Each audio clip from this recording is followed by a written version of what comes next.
हाथ सजावतारू बेल के पता औरी भंगिया लावतारू ए भौजी कांवर अपना हाथ सजावतारू देवघर जातारू भौजी सबके टोली रहिया में ये भौजी बोलबम बोली रहिया में ये भौजी बोलबम बोली रहिया में ये भौजी बोलबम बोली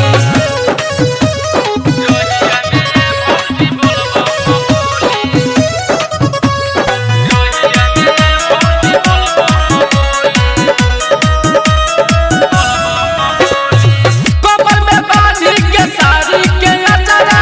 कान्हे उठा ले लू